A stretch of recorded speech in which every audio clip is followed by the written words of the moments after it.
الحمد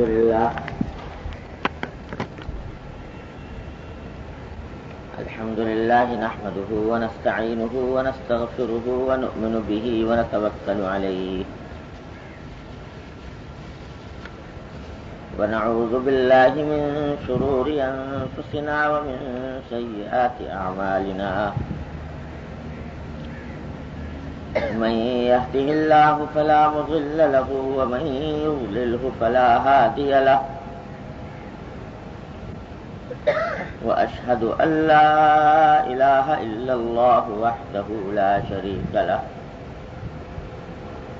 وأشهد أن سيدنا وسندنا ونبينا ومولانا محمدا عبده ورسوله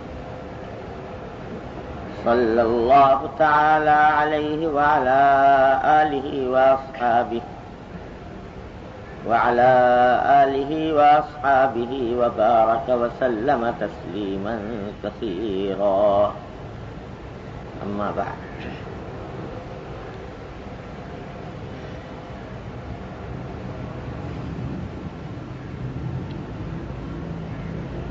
میں پچھلے 10 دن سے رنگون اور برما کے بعد دوسرے شہروں کے سفر پر تھا. اس لیے معلوم نہ ہو سکا کہ یہاں نماز کا وقت تبدیل ہو گیا، اس لیے پہنچنے میں تاخیر ہوئی. آپ حضرات کو انتظار کی جو زحمت ہوئی اس کے لیے معذرت خواہ. دراصل پچھلے یہ 9-10 روز مسلسل سفر میں گزرے اور متواتر بیانات کا سلسلہ رہا. ایک دن میں بعض اوقات 4-4 5-5 مختلف مقامات پر بیانات ہوئے. اس لیے ذرا آواز بھی کچھ بیٹھی ہوئی ہے اور طبیعت پر کچھ تکان بھی ہے، اور اتفاق سے کل دوبارہ سفر درپیش ہے حرمین شریفین کا. تو طبیعت کچھ سستی کر رہی تھی. آج یہ خیال ہو رہا تھا کہ چلو پچھلے جمعہ کو ناغہ ہوا تو ایک اور صحیح، لیکن اپنے حضرت والا قدس اللہ سرہ کی ایک بات یاد آ گئی. فرمایا کہ بھائی جب کسی معمول کے پورا کرنے میں سستی ہو تو وہی موقع ہے انسان کے امتحان کا. ایک معمول مقرر کیا ہوا ہے، اس کو پورا کرنے میں سستی ہو رہی ہے تو وہی موقع ہے انسان کے امتحان کا. ایک صورت یہ ہے کہ وہ سستی کے آگے ہتھیار ڈال دے اور اس کی بات مان لے، تو اس کا نتیجہ یہ ہوتا ہے کہ آج ایک بات میں ہتھیار ڈالے، کل دوسری بات میں ہتھیار ڈلوائے گا وہ. تو وہ طبیعت سستی کے تابع ہونے کی عادت بن جائے گی. اور دوسری صورت یہ ہے کہ آدمی سستی کا مقابلہ کر لے، مقابلہ کر کے گزرے، محنت سے مشقت سے زبردستی کر کے کسی طرح کر لے. تو اس کی برکت سے اللہ تبارک و تعالی آئندہ بھی معمولات کے پورا کرنے کی توفیق عطا فرما دے. اور ملفوظ سنایا کرتے تھے حضرت حکیم الامت قدس اللہ سرہ کا، فرمایا کہ عجیب ملفوظ ہے، یاد رکھنے کا بلکہ دل پر نقش کرنے، کہ وہ ذرا سی بات جو حاصل ہے تصوف کا. کون کہہ رہا ہے؟ حکیم الامت مجدد ملت، جس کی ساری عمر تصوف کے حقائق و معارف کی عقدہ کشائی میں گزری. وہ کہہ رہا ہے کہ وہ ذرا سی بات جو حاصل ہے تصوف کا یہ ہے کہ جس وقت کسی طاعت کی ادائیگی میں سستی ہو تو اس سستی کا مقابلہ کر کے اس طاعت کو کرے، اور جب کسی گناہ کا داعیہ پیدا ہو تو اس داعیے کا مقابلہ کر کے اس گناہ سے بچے۔ فرمایا کہ جب یہ بات حاصل ہو جائے تو اسی سے تعلق مع اللہ پیدا ہوتا ہے، اسی سے مضبوط ہوتا ہے اور اسی سے ترقی کرتا ہے، اس سے تعلق مع اللہ پیدا ہوتا ہے۔ تو واحد راستہ سستی کا واحد راستہ ہے سستی کا مقابلہ کرنا۔ لوگ سمجھتے ہیں کہ بھئی کوئی اور ایسا نسخہ بتائے گا، کوئی شیخ جو گھول کر پی لیں گے اور سب کام ٹھیک ٹھاک ہونے چلے جائیں گے۔ یاد رکھو کہ سستی کا مقابلہ ہمت سے اور کوئی راستہ نہیں۔ سوچ والا کی ایک بات تو یہ یاد آ گئی، دوسری یہ یاد آ گئی، دوسری یہ بات ہوئی کہ یہاں جو میں حاضر ہوتا ہوں تو در حقیقت اپنے فائدے کے لیے حاضر ہوتا ہوں کہ اللہ کے نیک بندے دین کی طلب لے کر دین کی بات سننے کے لیے جمع ہو جاتے ہیں، ان کی برکتیں حاصل ہوتی ہیں،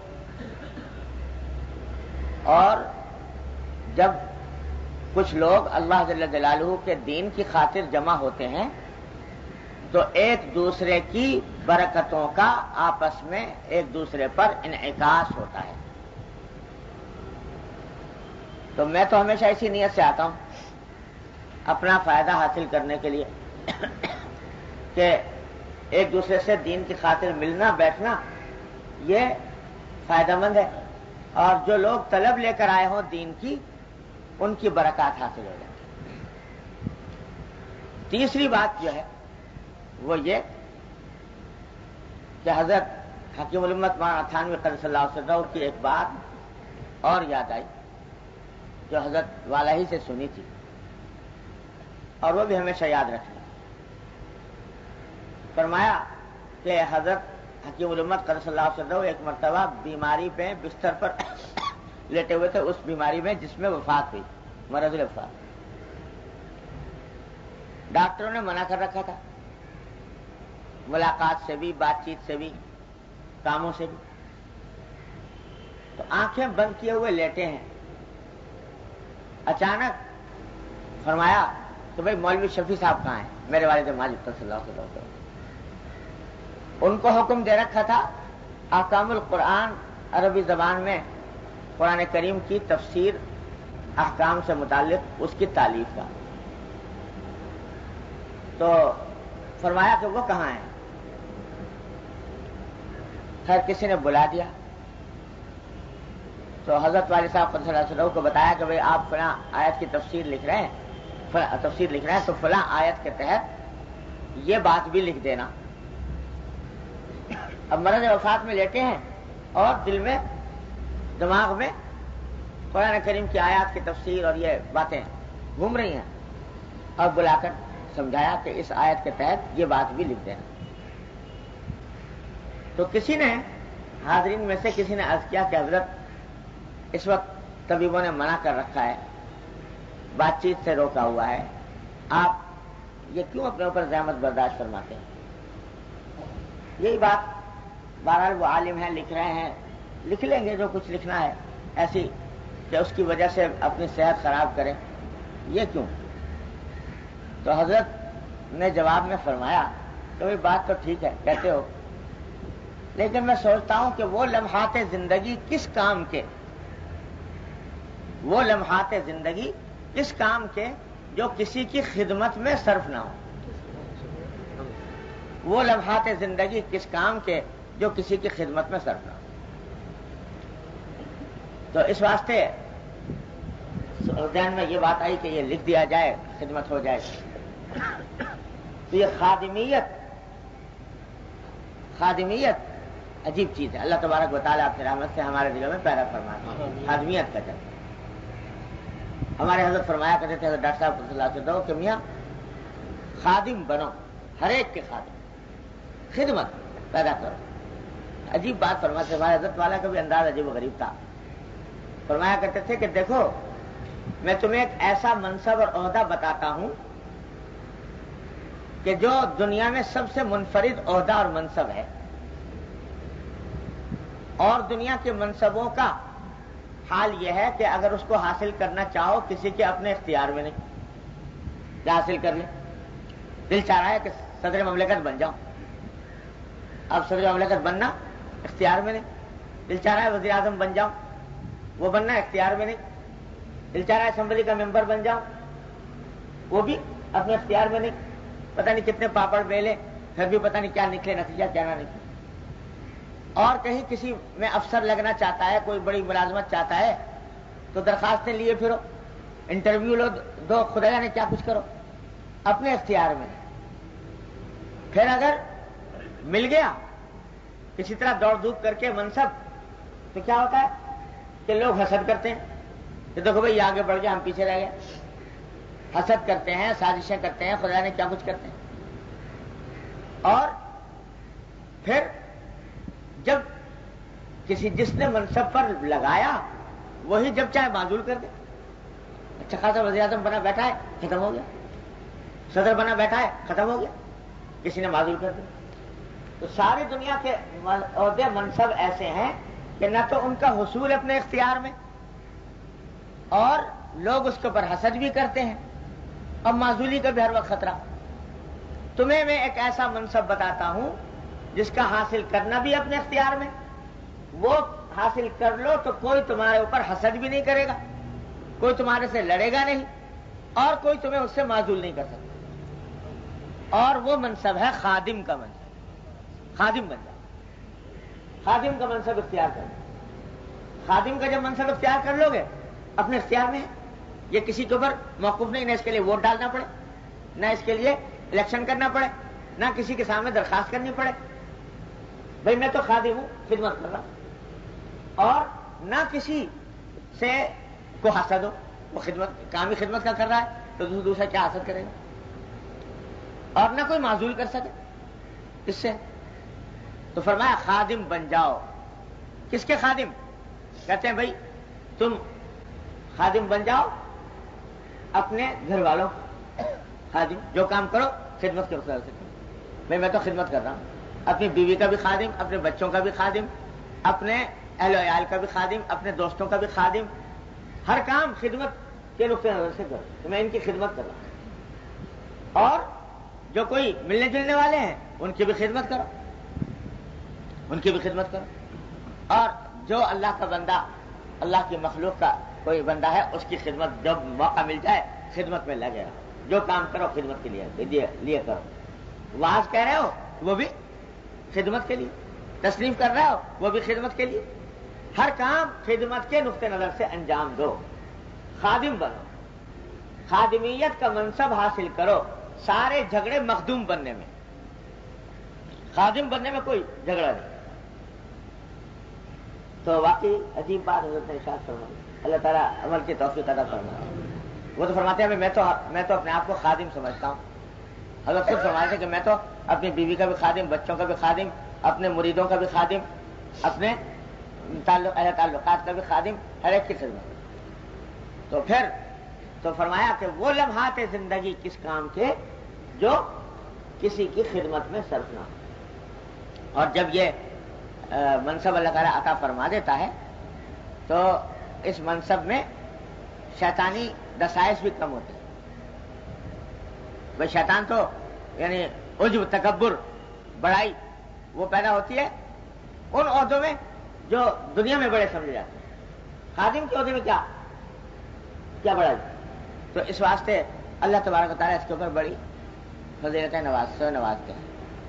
خیر عرض یہ کر رہا تھا کہ طبیعت میں آج ہو رہی تھی سستی، تو لیکن یہ سوچ کے یہ 2-3 باتیں حضرت کی یاد آ گئیں.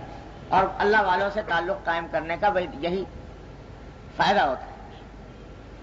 پتہ نہیں کب کہیں ہوں گی، نہ طلب، نہ خواہش، نہ کوشش. حضرت والے نے زبردستی کر کے کچھ باتیں پلا دی، کان میں ڈال دی، اور پلا دی اس طرح پلا دی کہ وقت پر یاد آ جاتی ہے الحمدللہ. وہ کام نکال لیتی ہیں. کہا فرمایا کرتے تھے کہ یہ جو باتیں ہوتی ہیں نا مجلس میں، تو لوگ بات چاہتے ہیں کہ بھائی یاد کر لیں، یاد ہوتی نہیں. اللہ تو اپنا وہ سنایا واقعہ کہ میں ایک مرتبہ حضرت تھانوی صلی اللہ علیہ وسلم کے ملفوظات جب آپ مجلس میں بیان فرمایا کرتے تھے تو میں چاہتا تھا کہ لکھ لوں، تو اور لوگ بعض لکھ لیا کرتے تھے، تیز لکھتے تھے، میں تیز لکھ نہیں پاتا تھا تو لکھنے سے رہ جاتے تھے. تو میں نے حضرت سے ذکر کیا کہ حضرت میرا بہت دل چاہتا ہے کہ ملفوظات لکھ لیا کروں، اور لکھا جاتا نہیں اور یاد رہتے نہیں، بھول جاتی ہیں باتیں. تو حضرت نے فرمایا کہ میاں کس چکر میں پڑے لکھنے وکھنے کے. بات یہ ہے کہ پہلے تو جملہ یہ شاہ فرمایا کہ یہ لکھنے کی کیا ضرورت، خود صاحب ملفوظ کیوں نہ بنو، خود صاحب ملفوظ کیوں نہ بنو. حضرت فرماتے میں تو تھرا گیا کہ میں کہاں صاحب ملفوظ بنوں. پھر حضرت نے فرمایا کہ بات دراصل یہ ہے کہ جو حق بات ہوتی ہے اور اللہ جل جلالہ کے دین کی بات جو صحیح بات ہے، فہم سلیم پر مبنی، صحیح فکر پر مبنی، وہ بات جب تمہارے کان میں پڑ گئی اور دل نے اسے قبول کر لیا، کان میں پڑی اور دل نے قبول کر لیا، فرمایا وہ تمہاری ہوگی، چاہے وہ لفظوں میں یاد رہے یا نہ رہے. جب کان سے سن لی، دل سے قبول کر لیا تو تمہاری ہو گئی. انشاءاللہ جب وقت آئے گا تو اس وقت یاد آ جائے گی، اس وقت یاد آ جائے گی، عمل کی توفیق ہو جائے گی انشاءاللہ. یہی فائدہ ہوتا ہے بھائی بزرگوں سے کی خدمت میں جانے کا، ان کی باتیں سننے کا، کہ وہ ڈالتے رہتے ہیں کانوں میں، اور یہاں تک کہ وہ انسان کی طبیعت میں داخل ہو جاتا ہے، وقت پر یاد آ جاتا ہے. میں آج سوچتا ہوں کہ حضرت والد ماجد صلی اللہ علیہ وسلم، حضرت ہمارے حضرت ڈاکٹر صاحب صلی اللہ علیہ وسلم اور حضرت مولانا وسیع اللہ خان صاحب، ان تینوں بزرگوں سے تعلق رہا.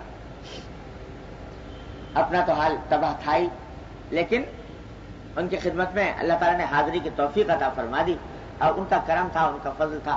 ان کی ساری عمر اس پر شکر ادا کریں تو بھی ادا نہیں ہو سکتا.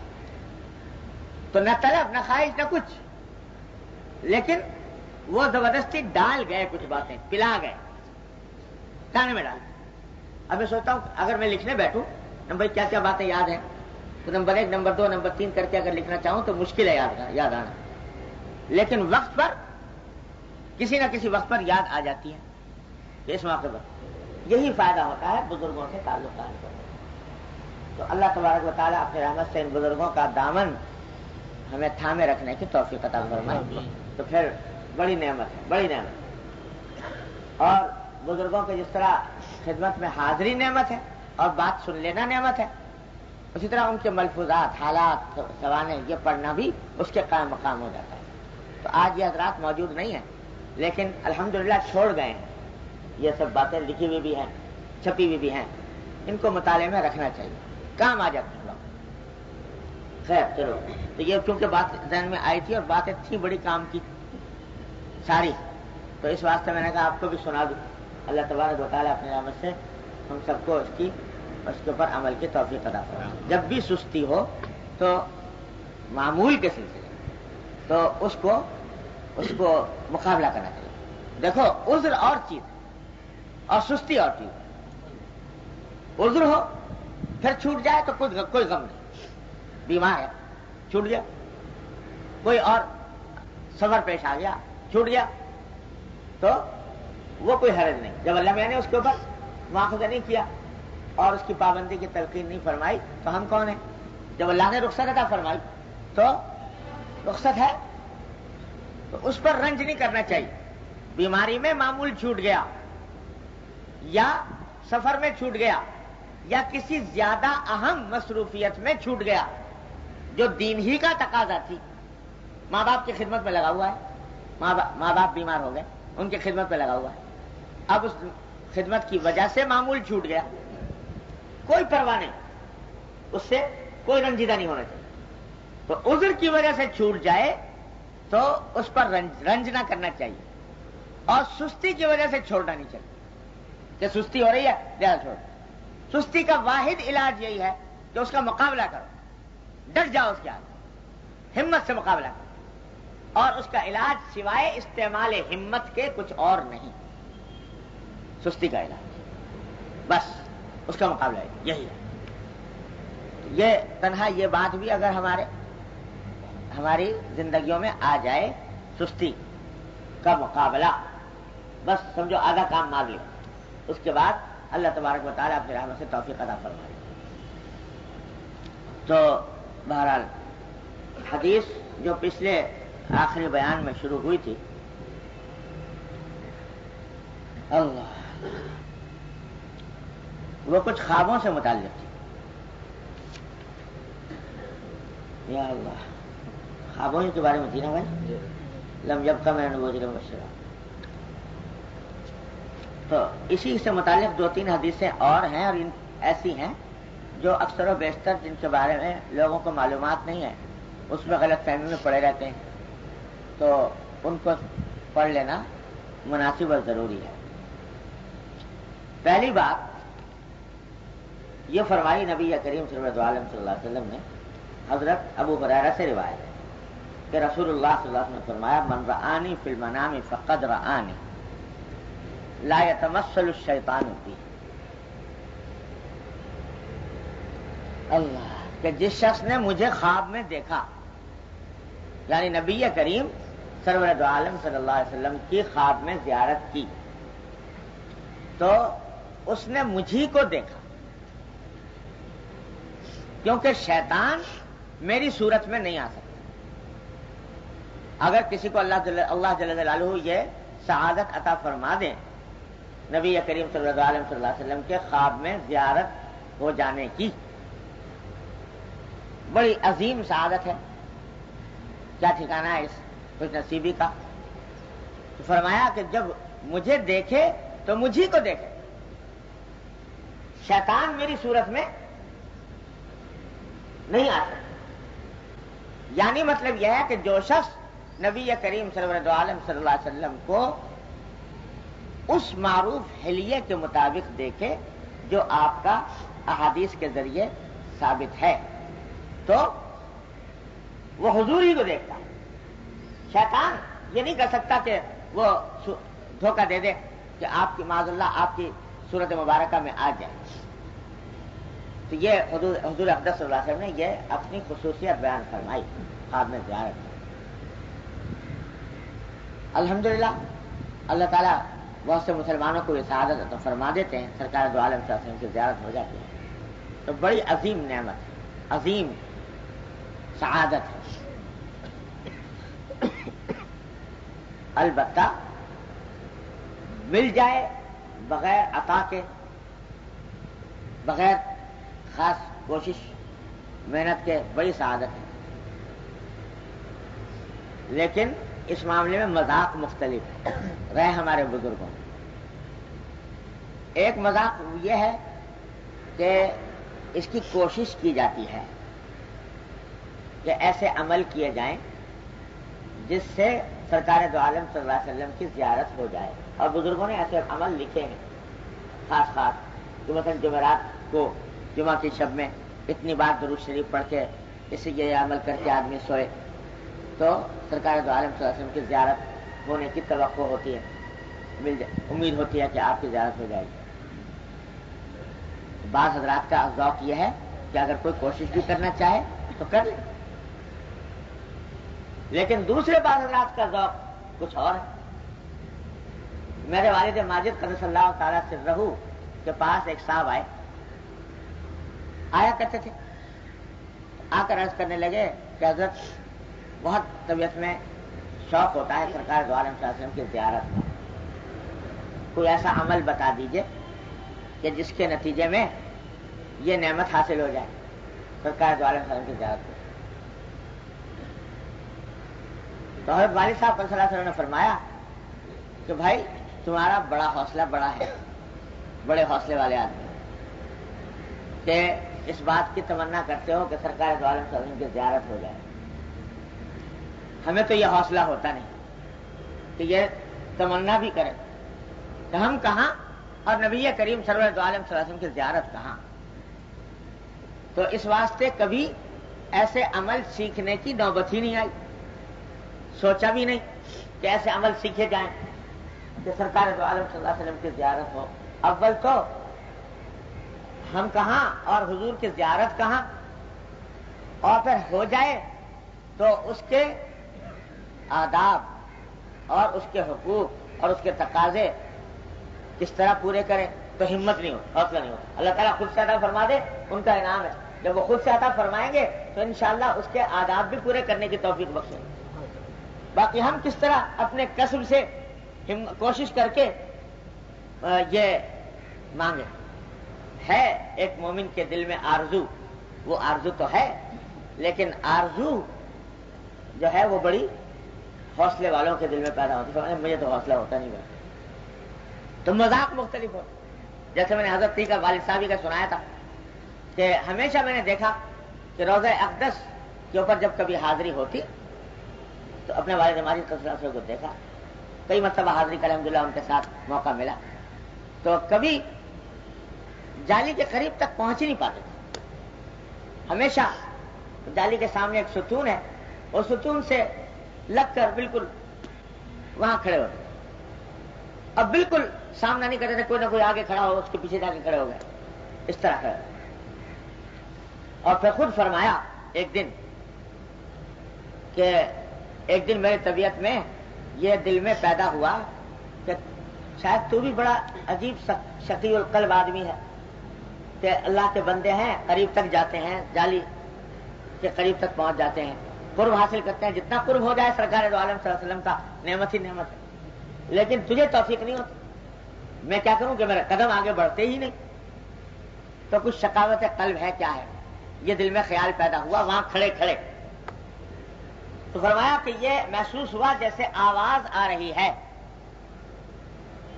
کہ جو شخص ہماری سنتوں پر عمل کرتا ہے وہ ہم سے قریب ہے، خواہ ہزاروں میل دور ہو، اور جو ہماری سنتوں پر عمل نہیں کرتا وہ ہم سے دور ہے، خواہ ہماری جالیوں سے چمٹا ہوا ہے.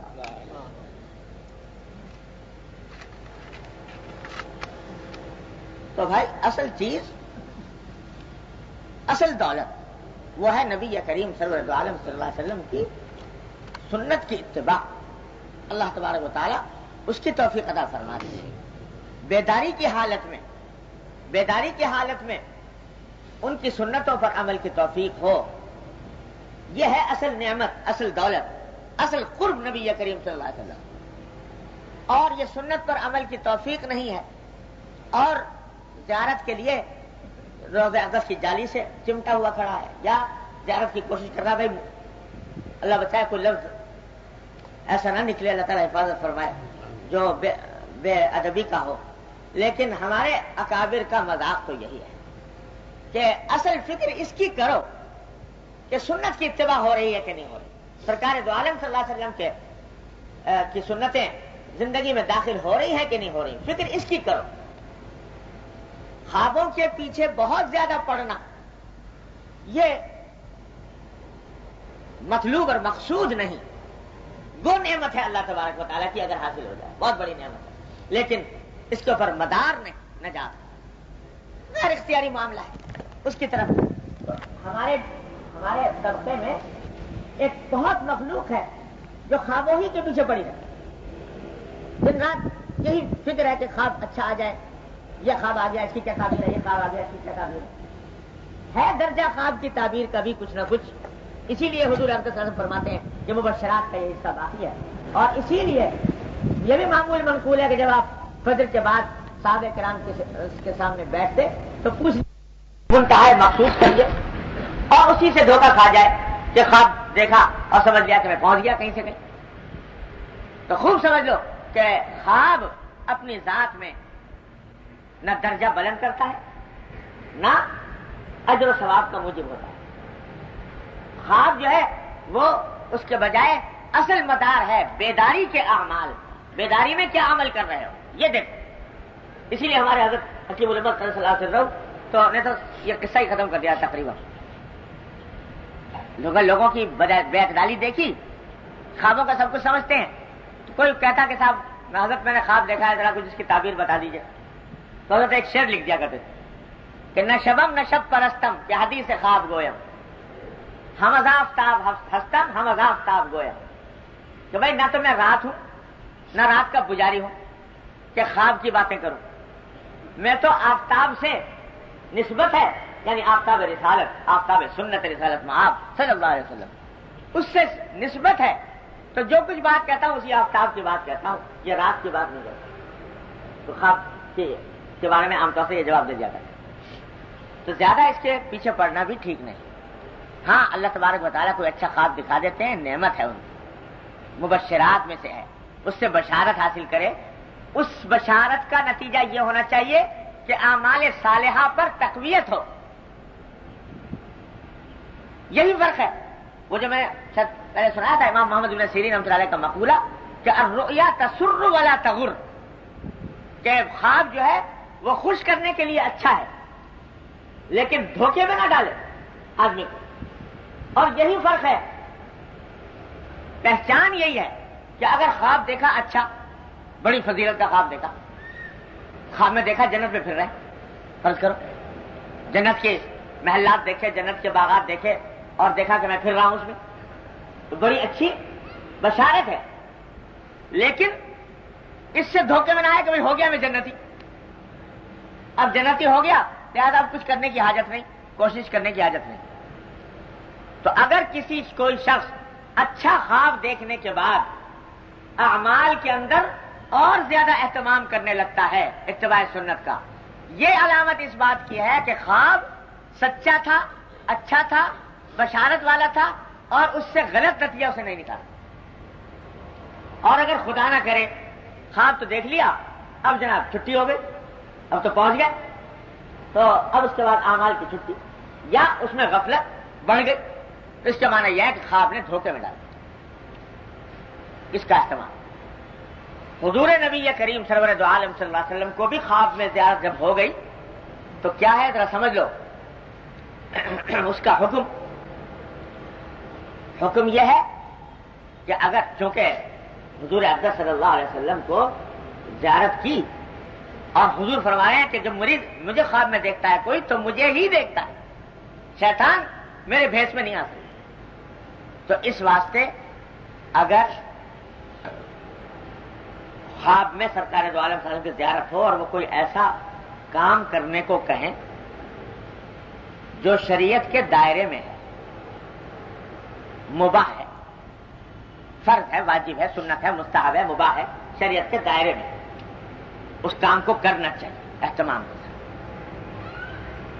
اس واسطے کہ وہ شریعت کے دائرے میں جو کام ہے، جب اس کی آپ نے ایک مرتبہ خواب میں، یہ تو غالب گمان یہ ہے کہ انشاءاللہ وہ خواب سچا ہوگا، اس کے کرنا ہی اس کے حق میں فائدہ مند ہے، نہ کرے تو بعض اوقات بے برکتی شدید ہو جاتی ہے، بڑی بے برکتی۔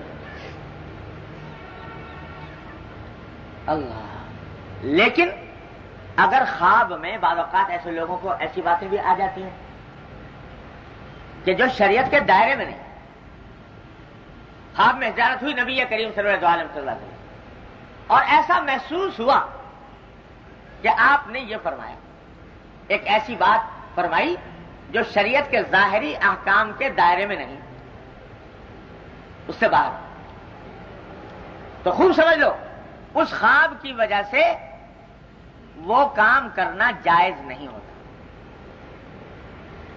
وہ کام کرنا جائز نہیں، اس واسطے کہ خواب کی بات کو اللہ تبارک و تعالیٰ نے حجت نہیں بنایا،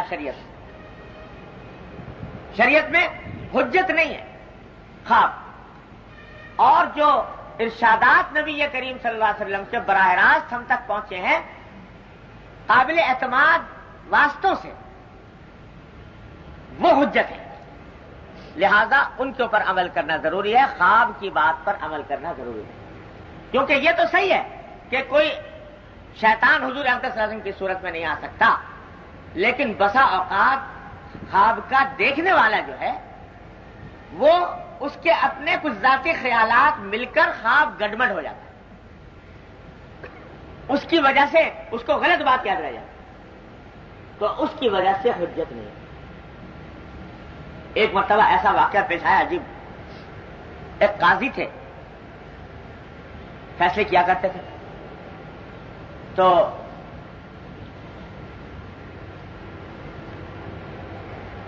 ایک مقدمہ سامنے آیا اور مقدمے کے اندر گواہ پیش ہوئے. گواہوں کی جو شریعت کے مطابق گواہوں کا تحقیق جانچ پڑتال کا جو طریقہ ہے وہ پورا اختیار کر لیا، سب کچھ کر لیا، اور مدعی کے حق میں فیصلہ کرنے کا دل میں ارادہ بھی ہو گیا. لیکن قاضی صاحب نے کہا بھائی فیصلے کا اعلان کل کریں گے. سوچا کہ ذرا اور سوچ لیں. اب رات کو جو سوئے تو خواب میں زیارت ہوئی نبی کریم صلی اللہ علیہ وسلم، اور ایسا دیکھا صبح کو اٹھ کر ایسا یاد آیا کہ حضور یہ فرما رہے ہیں کہ یہ تم جو فیصلہ کرنے جا رہے ہو یہ غلط ہے، اور فیصلہ یوں نہیں یوں کرنا چاہیے. اب جس طرح خواب میں کہا گیا کہ اس طرح کرنا چاہیے، اٹھ کے جب غور کرتے ہیں تو شریعت کے دائرے میں فٹ نہیں ہوتا، اس طرح فیصلہ کرنا.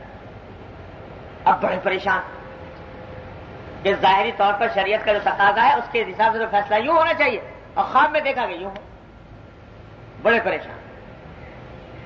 تھا بھی معاملہ بڑا سنگین، سرکار دوارا وسلم کی زیارت ہوئی بھی ہے، مقدمہ درپیش ہے. اللہ بچائے، یہ جو مقدمے کی ذمہ داری ہوتی ہے بڑی سنگین ذمہ داری ہے. جو لوگ گزرتے ہیں، جن کے اوپر گزرتی ہے وہی جانتے ہیں.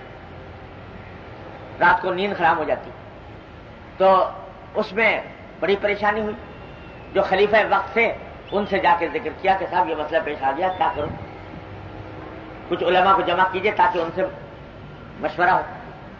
سارے شہر کے علماء جمع ہو. پوچھا گیا لوگوں سے کہ بھئی کیا کیا جائے.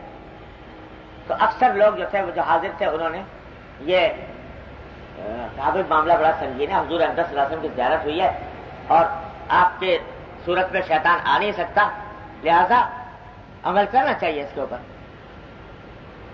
لیکن اس زمانے کے بزرگ تھے جو اپنی صدی کے مجدد بھی کہلائے ہیں، حضرت شیخ عز الدین ابن عبد السلام رحمہ اللہ تعالی، وہ بھی مجلس میں حاضر تھے. وہ کھڑے ہوئے اور کھڑے ہو کر انہوں نے کہا کہ میں آپ سے پورے جزم اور وثوق کے ساتھ کہتا ہوں کہ شریعت کے قاعدے کے مطابق جو فیصلہ آپ کرنے جا رہے ہیں فیصلہ وہی کیجئے.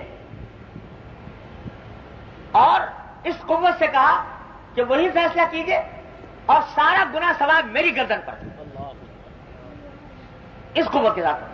اگر اس قوت سے نہ کہتے تو شاید تسلی نہ ہو، تاکہ اس کا سارا گناہ ثواب میری گردن پر.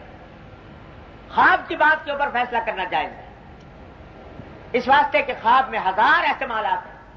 خدا جانے اپنے دل کی کوئی بات اس میں آ گئی.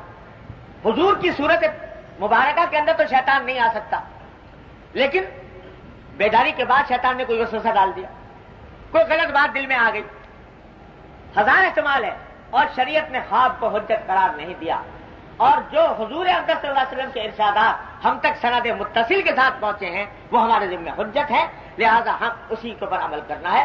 کیجئے اس کے اوپر اور گناہ ثواب کرے. یہ ہوتے ہیں اللہ کے بندے جو اس قوت سے کہہ سکتے ہیں. آسان کام نہیں تھا یہ بات کہنا کہ گناہ ثواب میری گردن. لیکن جن کو اللہ تبارک و تعالیٰ بھیجتے ہیں اس دین کی صحیح تشریح کے لیے، دین کے تحفظ کے لیے، اگر ایک مرتبہ یہ اصول مان لیا جاتا کہ خواب سے بھی شریعت بدل سکتی ہے تو شریعت کا کوئی ٹھکانہ نہ رہتا. ایک سے ایک خواب لوگ دیکھ لیتے ہیں اور دیکھ کر، اور آپ دیکھو یہ جتنے جاہل پیر ہیں بدعت میں مبتلا حضرات، وہ یہی خوابوں کو سب کچھ سمجھتے ہیں. خواب میں دیکھ لیا، کشف ہو گیا، الہام ہو گیا اور شریعت کے خلاف کام شروع کر. خواب میں کشف ہو جائے، کشف تو خواب تو خواب ہے، کشف جاگتے ہوئے ہوتا ہے. جاگتے ہوئے ہوتا ہے، آواز آتی ہے، کانوں کو سنائی دیتی ہے، اس کے باوجود شریعت میں حجت نہیں. خوب سمجھیے. کتنا ہی کسی نے کوئی پہنچا ہوا بزرگ ہو، عالم ہو، کچھ ہو، خواب میں آ کے کوئی کہہ گیا، کشف ہو گیا، الہام ہو گیا، الہام بھی حجت نہیں. حضرت شیخ عبد القادر جیلانی رحمت اللہ علیہ راس الاولیاء ایک دن رات کو بیٹھے ہوئے عبادت فرما رہے تہجد. اب رات کا عبادت تہجد کا وقت شیخ عبد القادر جیلانی جیسا ولی اللہ عبادت کر رہا ہے. عبادت کرتے کرتے دیکھا کہ ایک نور چمکا تھا اور زبردست نور چمکا. اس نور میں سے آواز آئی کہ اے عبد القادر تو نے ہماری عبادت کا حق ادا کر دیا. اب تو اس مقام پر پہنچ گیا کہ آج سے تیرے ذمے کوئی عبادت ہماری طرف سے واجب نہیں. نماز تیری معاف، روزہ تیرا معاف، حج زکات تیرے معاف. اب تو جو چاہے عمل کر، ہم نے تجھے جنتی بنا. نور چمکا، آواز آئی، کانوں نے سنا. شیخ عبد القادر جیلانی رحمۃ اللہ علیہ نے فرمایا سنتے ہی کہ مردود دور ہو جا. اس لیے کہ یہ جب نماز رسول اللہ صلی اللہ علیہ وسلم سے تو معاف ہوئی نا، اور آپ کے صحابہ کرام سے تو معاف ہوئی نہیں، مجھ سے کیسے معاف ہو جائے گی؟ دور ہو جائے. سمجھ گیا کہ شیطان کا ہتھیار رکھ کر پھر دوسرا نور چمکا، اور اس نور نے چمک کر اس میں سے آواز آئی کہ اے عبد القادر تیرے علم نے آج تجھ کو بچا لیا، ورنہ یہ وہ داؤ ہے جس سے میں نے بڑے بڑوں کو ہلاک کر دیا. یہ وہ داؤ ہے کہ جس سے بڑے بڑوں کو ہلاک کر دیا ہے. تیرے علم نے بچا لیا، اگر تیرے پاس علم نہ ہوتا تو ہلاک ہو چکا. حضرت شیخ نے فرمایا جواب میں کہ مردود دوبارہ بہکاتا ہے. میرے علم نے نہیں بچایا، میرے اللہ نے بچایا. تو عارفین فرماتے ہیں کہ یہ دوسرا داؤ جو تھا یہ اس سے زیادہ سنگین تھا کہ اس وقت ناز پیدا کر رہا تھا علم کا کہ تیرے علم نے بچا لیا، تیرے تقویٰ نے بچا لیا، تو اس کو بھی رد کر دیا. تو بھائی یہ راستہ بڑا خطرناک. اور یہ جو آج کل خاص طور پر جس طرح کا مذاق بنا ہوا ہے، کشف اور الہام اور کرامات اور خواب اور ان کی طرف پیچھے لوگ پڑے ہوئے ہیں، یہ دیکھے بغیر کہ شریعت کا تقاضا کیا ہے. ہمارے ہی اچھے خاصے دیندار لوگ انہوں نے دعویٰ کرنا شروع کر دیا. خواب کے صاحب کشف ہو گیا کہ فلاں حدیث صحیح نہیں ہے. حدیث صحیح، بخاری کی حدیث، مسلم کی حدیث اب یہودیوں کی گڑی ہوئی. کیوں؟ کشف ہوا ہے. اگر اس طریقے سے ہونے لگے تو دین کی بنیادیں ہل جائیں، دین کی بنیادیں ہل جائیں. اللہ تعالیٰ غریق رحمت فرمائے ان علماء کرام کو جو دین کے در حقیقت محافظ اللہ نے ان کو بنایا، دین کے چوکیدار ہیں. ہزار لعنتیں ملامتیں لوگ کرتے رہتے ہیں، لیکن اللہ نے ان کو دین کا محافظ بنایا، نگہبان بنایا کہ کوئی حملہ نہ کر پائے دین کے اوپر، تحریف نہ ہو. کہہ دیا کہ خواب ہو، کشف ہو، الہام ہو، کوئی حجت نہیں دین میں. حجت وہ ہے جو محمد رسول اللہ صلی اللہ علیہ وسلم سے بیداری کے عالم میں چیزیں ثابت ہیں، وہ ہیں حجت. کبھی دھوکے میں مت آنا خواب کے اور کشف کے اور الہام. کشف جو ہے حضرت فرماتے ہیں کہ دیوانوں کو بھی ہو جاتا ہے کشف، صحیح، کافروں کو بھی ہو جاتا ہے. اس لیے کبھی اس فکر میں نہ آنا کہ نور چمک گیا اور رنگ نظر آ گئے اور فلاں فلاں کیا چیزیں طاری ہو گئیں، دل چلنے لگا، دل دھڑکنے لگا. یہ سب ایسی باتیں ہیں کہ ان کے اوپر شریعت کے اندر درجات کا کوئی مدار نہیں. تو اس دھوکے میں کبھی نہ آئے. ایک اور حدیث جو اس بات کی ہے وہ کر کے تاکہ یہ موضوع ختم ہو جائے. حضرت ابو قتادہ رضی اللہ تعالیٰ عنہ سے روایت ہے کہ فرمایا کہ نبی کریم صلی اللہ علیہ وسلم نے فرمایا کہ اچھا خواب اللہ کی طرف سے ہوتا ہے اور برا خواب شیطان کی طرف سے. تو جو شخص کوئی خواب میں ایسی چیز دیکھے جو ناگوار ہو، ناگوار واقعہ دیکھے، تو بائیں جانب 3 مرتبہ دھتکار دے اور اعوذ باللہ من الشیطان الرجیم پڑھ دے، تو یہ خواب اس کو انشاءاللہ کوئی نقصان نہیں پہنچے. خواب میں اکثر آدمی دیکھ لیتا ہے، ڈراؤنے خواب آتے ہیں، کوئی برا واقعہ دیکھ لیتا ہے، تو ایسے موقع پر تلقین فرما دی نبی کریم صلی اللہ علیہ وسلم نے کہ ایسے موقع پر یہ کرنا چاہیے کہ جب خواب سے بیدار ہوا فوراً بائیں طرف رخ کر کے 3 مرتبہ دھتکار دے، تھو تھو تھو ایسے کر کے. دھتکار دے اور اعوذ باللہ من الشیطان الرجیم پڑھ لے، انشاءاللہ وہ خواب اس کے حق میں نقصان دہ نہیں۔ ایک بات، اچھا خواب دیکھے کوئی، اپنے بارے میں ترقی دیکھی دنیاوی دینی، تو فرمایا کہ اپنے جاننے والے محبت کرنے والے کو بتائے، دوسرے کو نہ بتائے۔ خواب جو ہے، کیونکہ بعض اوقات ایسی الٹی سیدھی بات کو تعبیر میں کہہ دیتا ہے تو وہ اچھی نہیں ہوتی، بعض اوقات تعبیر اس کے مطابق ہو جاتی، تو اس واسطے اپنے محبت کرنے والوں کو بتائے اور اللہ تبارک و تعالیٰ کی شکر ادا کرے۔ برا خواب دیکھے تو یہ کرے، تعوذ کرے، اور یہ بھی فرمایا کہ کروٹ بدل لے، جس کروٹ پر خواب دیکھا تھا دوسری کروٹ پر چلا جائے۔ تو یہ عمل اگر کر لے تو خواب کے شر سے محفوظ رہتا ہے۔ جب کوئی شخص دوسرا کہے کہ صاحب میں نے خواب دیکھا اور بیان کرنے لگے، تو حضور اقدس صلی اللہ علیہ وسلم کا معمول تھا کہ ایسے موقع پر یہ پڑھا کرتے تھے۔ ایک شخص نے کہا کہ میں نے یہ خواب دیکھا ہے، بیان کرنا شروع کیا، تو حضور فرماتے تھے خیرن تلقاہ و شرن توقاہ، خیر لنا و شر لآبائنا، کہ یہ الفاظ تو یہ حضور اقدس صلی اللہ علیہ وسلم کے، کسی کو یاد نہ ہو تو اس کا ترجمہ کہ اللہ اس خواب کی خیر تم کو عطا فرمائے، اس کے شر سے حفاظت فرمائے، اور خدا کرے کہ یہ خواب ہمارے لیے اچھا ہو، ہمارے دشمنوں کے لیے برا ہو۔ ساری وہ جمع فرما دی سرکار۔ جب کوئی کہے تو مجھے خواب بیان کرنا ہے، فوراً پڑھ لو خیرن تلقاہ و شرن توقاہ، خیر لنا ولشر لآبائنا، بس نہیں ہو تو اردو میں یاد ہو تو اردو میں پڑھ لو۔ یہ ہے آداب خواب کے اور خواب کی حقیقت، یہ دل میں بٹھا لینی چاہیے، اور یہ فضولیات جو لوگوں میں پھیلی ہوئی ہے ان سے اپنے آپ کو بچانا چاہیے۔ اللہ تعالیٰ حفاظت فرمائے۔ دعا فرمائے اللہم صلی علی سیدنا مولانا محمد وعلی آل محمد کما صلیت علی ابراہیم وعلی آل ابراہیم انک حمید مجید۔ ربنا ظلمنا انفسنا وان لم تغفر لنا وترحمنا لنکونن من الخاسرین۔ یا ارحم الراحمین، اپنے فضل و کرم اپنی رحمت سے ہمارے تمام گناہوں کو معاف فرما۔ یا اللہ ہمارے اعمال و اخلاق کی اصلاح فرما۔ یا اللہ اپنی رحمت سے اتباع سنت کی توفیق عطا فرما۔ یا اللہ اتباع سنت کی توفیق عطا فرما۔ یا اللہ ہر طرح کے شر فتنے سے، معصیتوں سے، منکرات سے، گناہوں سے ہمارے گھر والوں، اعزاء احباب سب کی حفاظت فرما۔ یا اللہ ہر طرح کے شر سے حفاظت فرما، ہر طرح کے فتنے سے حفاظت فرما۔ یا اللہ اپنی رحمت سے پاکستان میں اچھی حکومت عطا فرما۔ یا اللہ پاکستان میں اچھی حکومت عطا فرما۔ یا اللہ اپنی رحمت سے پاکستان میں اچھی حکومت عطا فرما۔ یا اللہ بری حکومت اور اس کے شر سے حفاظت فرما۔ یا اللہ بری حکومت اور اس کے شر سے حفاظت فرما۔ اللہم انا نسألک من خیر ما سألک من عبدک و نبیک محمد صلی اللہ علیہ وسلم، ونعوذ بک من شر ما استعاذ منه عبدک و نبیک محمد صلی اللہ علیہ وسلم۔